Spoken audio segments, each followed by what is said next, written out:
이 1882년 이모군란부터 할게요. 이모군란의 배경을 보면은 군제가 오군영에서 이영으로 통합이 되면서 무의영과 장어영 이영으로 통합이 되면서 많은 이제 그 군인들이 실업 위기에 몰리고 또한 그 구식 군인에 대한 차별 대우 그리고 급여를 미지급하고 막 이래서 들고 일어난 거죠. 구식 군인들이 그렇게 이제 봉기를 했는데 이 구식 군인들은 흥선대원군을 다시 복권하기를 원했고 그러면서 그 명성황후 민비라고 하죠. 명성황후가 집권하면서 꼴이 이렇게 됐다라고 생각하니까 명성황후는 좀 되게 싫어했던 것 같아요. 이제 흥선대원군을 이제 복권하려고 했는데 이 외세가 들어와 있으니까 여기에 청군이 개입을 하는 거죠. 수습하겠다고 청군이 개입을 해가지고 흥선대원군을 청으로 납치하면서 군란을 진압하게 됩니다. 그러면서 민씨 세력들이 이제 재집권하게 되는 결과를 낳았고 이러면서 청이 내정 간섭이 심해지고 경제적 침략이 강화되고 이 이모군란의 결과로 어떤 조약이 체결되냐면은 1882년 제물포 조약이 체결됩니다. 제물포는 지금의 인천이죠.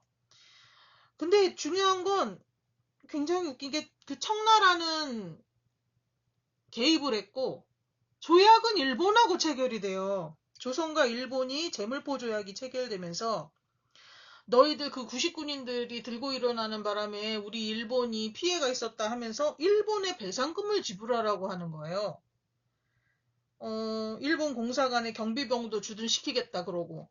어떤 그런 모든 것들이 다 빌미가 돼가지고 그런 이렇게 조선은 그냥 열강들한테 야금야금 다 이권이나 뭐 모든 것들 국토나 이런 게 다 넘어가는 거예요. 이렇게 이런 식으로.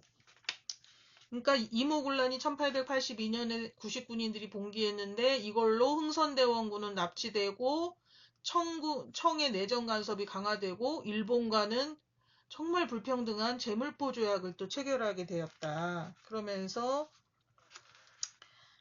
또 더 어떤 빌미가 되었다. 이렇게 생각하면 될 것 같아요. 그러고 2년 후에 1884년 드디어 그 갑신정변이 일어납니다. 급진 개화파들에 의해서 그 배경을 보면은 이모군란 후 청의 내정 간섭이 강화되고 민씨 정권의 급진 개화파가 들었으면 민씨 정권이 급진 개화파들을 견제하기 시작하죠. 그리고 김옥균이 일본으로부터 차관 도입에 실패해서 급진개화파의 입지가 이제 축소되니까 이대로 안 되겠다. 우리 행동하자 한 거죠.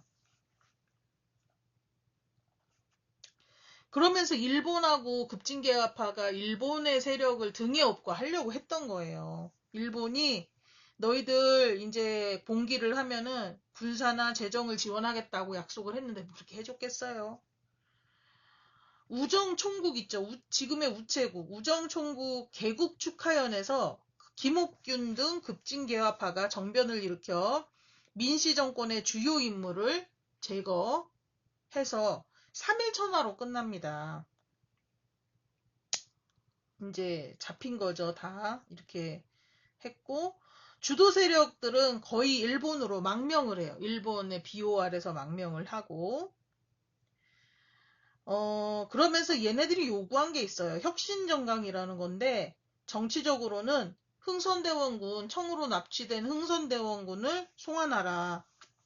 또한 청에 대한 조공 허례를 폐지하라. 이러면서 일본을 등에 업었기 때문에 청을 배척하게 되죠. 경제적으로는 지조법을 개혁하고 호조로 재정을 일원화하고 해상공국을 폐지하라. 근데 사회적으로는 또 나름대로 다 양반의 자제들이었는데 이렇게 얘기했어요. 문벌을 폐지하고 인민평등권을 확립하고 능력에 따른 인재를 등용하라. 결과는 어떻게 됐냐? 더 청의 내정 간섭이 심화돼요. 민씨 세력이 재집권하고 개화 세력이 약화되죠. 그러면서 이게 중요해요. 어떤 조약이 체결됐냐? 한성조약이 체결돼요. 조선과 일본 사이에. 한성조약의 내용은요. 조선은 일본에 배상금을 지불하고 일본 공사가 신축 비용을 부담하라. 아휴.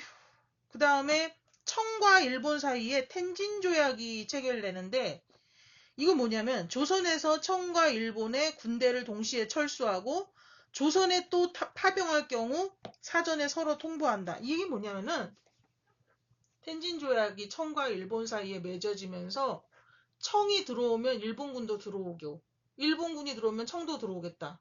이게 나중에 크게 문제가 됩니다. 청일전쟁 알죠? 텐진조약이 한성조약과 텐진조약이 이루어진다.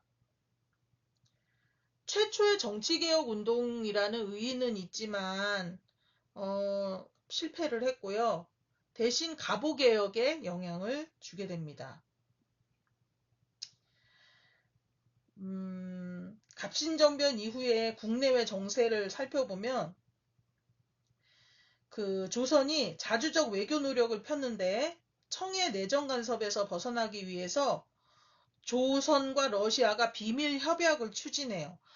그런데 이게 문제야. 빨리 공부하거나 받아들이거나 뭔가 이렇게 해가지고 조선 자체 내에서 뭔가 이렇게 해야 되는데 힘이 없으니까 다른 외세를 막기 위해서 또 다른 외세를 끌어들여야 되는 그런 상황이었어요, 조선은. 그리고 1885년에서 1887년 사이에 거문도 사건이 일어나요. 영국과 뭐냐면 이거는 러시아의 남하를 견제하기 위해서 영국이 거문도를 불법으로 점령한 사건. 거문도 사건이 일어나고 조선 중립화론이 대두되는데 독일의 부들러와 육일준이 우리는 조선은 중립이어야 된다. 어디 한 군데 치우치지 말고 그런데 성립되지 않는다고 합니다. 힘이 없으니까요. 갑오개혁과 을미개혁 한번 볼게요. 교정청이라는 게 이제 설치가 돼가지고 1894년도에 갑신정변이 1884년도인데 10년 후에 갑오개혁이 일어나는 거예요. 우리도 빨리 근대화하고 개혁을 빨리 서둘러야 되겠다. 이대로는 안 되겠다. 그랬던 거죠. 교정청을 설치하게 되면서 이제 시작을 하게 되고 일본군이 경복궁을 점령해요. 청일전쟁이 일어나고 김홍집 내각이 수립되고 그러면서 교정청을 폐지하면서 교정청은 사실 어떻게 보면은 동학농민운동의 개혁 요구를 반영했다. 그러니까 조선 사람들의 마음에 맞는 개혁을 이루기 위해서 교정청이 생겼는데 가만두지 않는 거죠. 얘네들을 없애고 군국기무처를 설치하면서 일본이 군국기무처를 설치하면서 일본에 의한 개혁을 하겠다. 이런 식으로 나온 거예요. 근데 그게 바로 갑오개혁이었어요. 제1차 갑오개혁이 1894년도 7월에 하게 됐는데 이거를 주도한 게 교정청이 아니고 군국기무처예요. 일본이 만든 군국기무처가 개혁을 주도하게 되고 그 당시 김홍집을 총재로 해서 육일준과 박정향이 보빙사였고 육일준도 뭐 그걸로 갔었잖아요. 수신사인가 뭐 그런 걸로 육일준은 어디로 갔더라? 영선사인가? 육일준도 보빙사였던 것 같아요. 서유견문을 썼으니까. 예. 한마디로 서구 어떤 그 문물을 보고 온 애들이 아무래도 개혁의 주도 세력이 돼서 참여했다.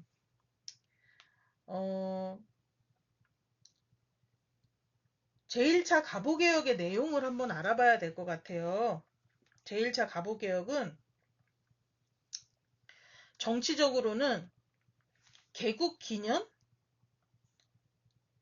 중국의 연호 대신 조선이 건국된 1392년을 기준으로 삼은 개국 기년, 1894년은 개국 503년도에 해당한다. 1392년이 조선이 건국한 해로부터 세어가지고 개국 기년을 사용했고, 왕실 사무와 정부의 사무를 분리했습니다. 그래서 국내부가 신설되고 왕권이 제한되고, 그 다음에 경제는 탁지하문으로 국가재정을 일원화해요. 탁지하문. 그 다음에 은본위 화폐 제도를 채택하고 조세급납제를 실시하고 도량형을 통일했다.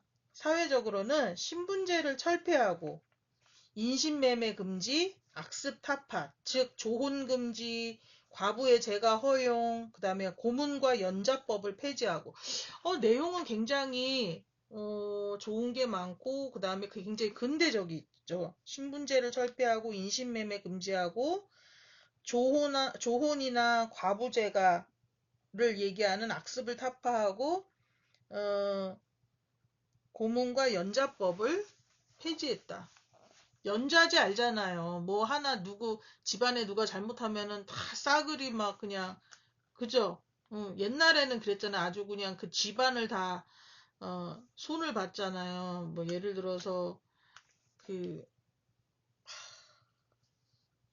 영모로 몰리게 되면 그 집안 전체를 죽이잖아요. 그러지 말자는 거예요. 그게 연좌제잖아. 그런 걸 폐지하자고 한 거예요. 내용은 되게 좋죠.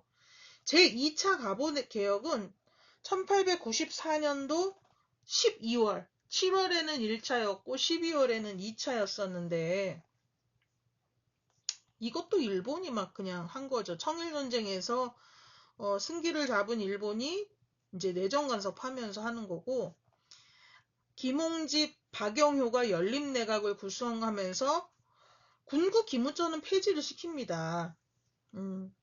그리고 개혁을 추진하는데 홍범 14조를 반포하게 됩니다. 아유, 너무 어렵다. 근데 이거 교육 쪽에서 요거를 좀 생각하면 될 것 같아요. 다른 거는 너무 어렵고, 교육입국 조서 1894년 12월 제2차 가보개혁 때 교육입국 조서가 반포되면서 근대식 학교가 많이 생겨요. 근대식 교육제도를 마련하는데 한성사범학교라든지 외국어 학교라든지 이렇게 생깁니다. 많이 생기게 돼요.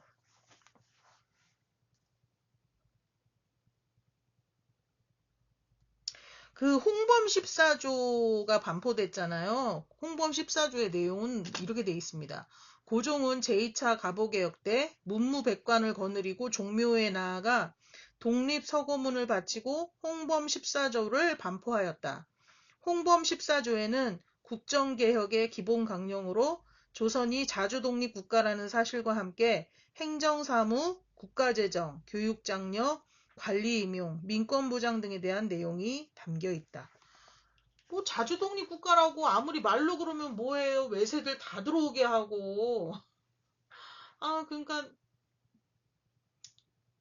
아까도 내가 다른 영상에서 얘기했지만 그때 백성들은 조선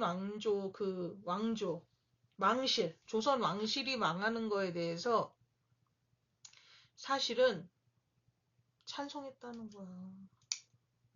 그때 당시 백성들이요, 자주독립 국가로 나아가는 새로운 어떤 그런 근대화나 이런 거는 반기고, 또 신분제 설치되고 이러니까 좋겠죠. 그렇지만, 그 조선 왕조가 망하는 거에 대해서는 찬성하는 국민들이 그렇게 많았다는 거예요.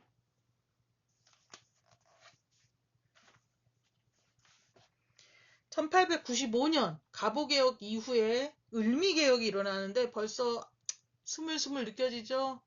을미사변 후에 나타나는 거잖아요. 예, 왕비가 죽잖아요. 우리나라 그 명성황후가 죽은 게 을미사변인데 그러니 사실은 그 왕실이 그게 되는 거는 바뀌어야 된다라는 거는 생각은 국민들도 조선 왕조가 무너지는 거에 대한 어떤 그런 거 굉장히 긍정적으로 바라봤지만 그렇다고 해서 한 나라의 국모가 그렇게 죽는 거를 좋아할 국민들이 누가 있어요.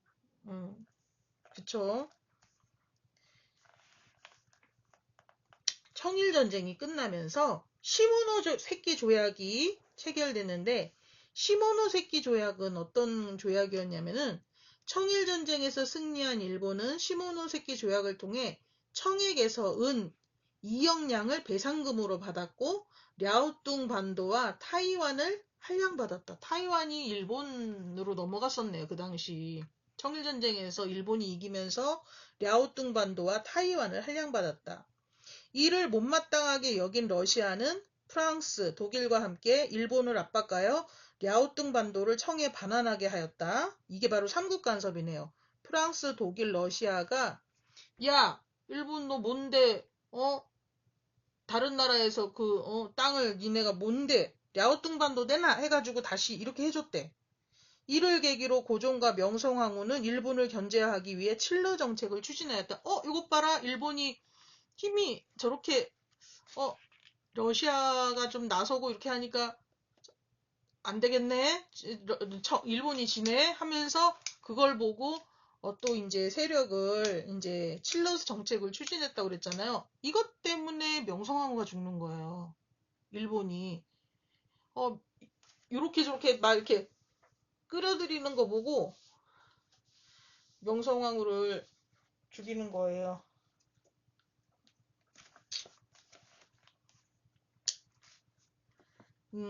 삼국 간섭으로 일본의 세력이 약화된 거를 본 거죠. 그러니까 고종이 칠러 정책을 피고 일본을 견제하기 시작하니까 일본이 이제 움직이기 시작하는 거죠. 박영효는 또 일본으로 망명했고 온건계화파와 칠러 친미파가 연립내각을 수립해요. 제3차 김홍집 내각. 김홍집이 가보개혁 1차, 2차 다 맡아서 했잖아요. 그러니까 일본이 화가 난 거예요. 이거 칠러 정책 피면서 이것들이 친미, 칠러 하기 시작하면서 우리를 배척하네 하면서 그거의 뒤에서 고종을 조정하던 누구? 명성황후를 시해한다. 그게 바로 1895년 8월에 여름이었네요. 예, 을미사변입니다. 그러면서 친일내각을 수립해서 김홍집, 굉장히 일본하고 친했나봐요. 친일내각을 수립하게 됩니다. 그러면서 을미개혁을 단행을 하는데 건양이라는 연호를 사용하는 거예요. 1896년 1월부터. 그러면서 머리 잘라라. 단발령을 실시하고 그 다음에 우리 음력 말고 양력 사용하자. 태양력을 사용하고 그 다음에 주사 있죠? 종두법을 시행하고 소학교를 설치하고 우편 사무를 재개한다. 그때 우정총국 사건 때 갑신정변 난리 나고 나서 요때 이제 을미개혁 때 다시 한번 우편 사무가 이제 재개되게 됩니다. 군사는 친위대, 중앙은 친위대가 맡고요. 지방은 진위대가 맡기로 합니다.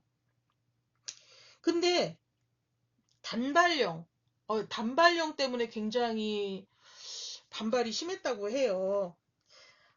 을미사변. 야, 어떻게 우리가, 아무리 그 조선 왕실이 잘못하고 왕실이 뭐, 마음에 안 들게 정치를 한다 하더라도, 한나라의 국모를 뭐?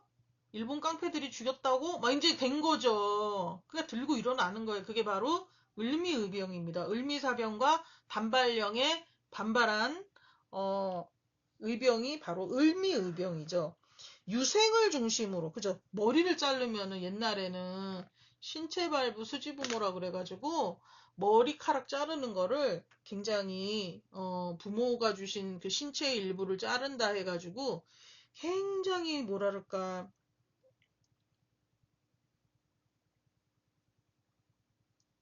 굉장히 말도 안 되는 일인 거죠. 그래서 유생들을 중심으로 전국 각지에서 의병들이 봉기합니다. 이게 을미의병이에요. 아, 근데 고종은 보세요. 자기 부인이 막 그 잔인하게 죽고 불태워지고 이런 거를 보고 궁이 더 이상 안전하지 않다는 거를 알게 돼서 고종이 러시아 공사관으로 피신을 하거든요. 1896년에. 이걸 아관 파천이라고 합니다. 그러면서 개혁을 중단하고 김홍집 등 개혁 주도 세력이 피살당하네요. 그러면서 칠러 정권이 수립되고 고종은 반발령을 철회하고 의병 해상 권고 조치를 내립니다. 그러니까 을미의병이 이긴 거죠. 그리고 친일 내각이 김홍집이었는데 칠러 세력, 그러니까 고종이 뭐 어떻게 했겠지. 그래가지고 김홍집을 죽여요. 쟤 때문에 일본 세력이 쟤를 중심으로 해서 저기 자꾸 이제 내정 가섭이 들어오고 계속 김홍집이 어디에요? 계속 그 김홍집을 중심으로 해가지고 계속 뭔가가 이루어지고 있었잖아요. 그러니까 내각 구성이 계속 김홍집, 박영효, 그죠? 1차 가보개혁, 2차 가보개혁, 할 때 다 그 친일 내각이 구성이 됐는데, 김홍집을 일본이 이렇게 자꾸 세우니까 죽이네요. 가보개혁과 을미개혁은 의의도 있지만 한계도 있다. 이게 우리 알아야 돼요.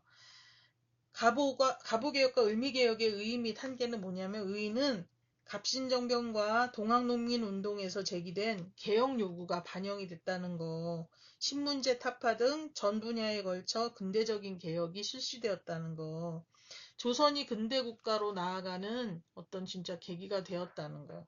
한계는 뭐예요? 일본의 강요로 군국기무처가 처음에 했고 그게 군국기무처가 교정청이라는 우리나라가 만든 그 기관을 폐지를 하면서 일본이 만든 기관이 군국기무처였잖아요.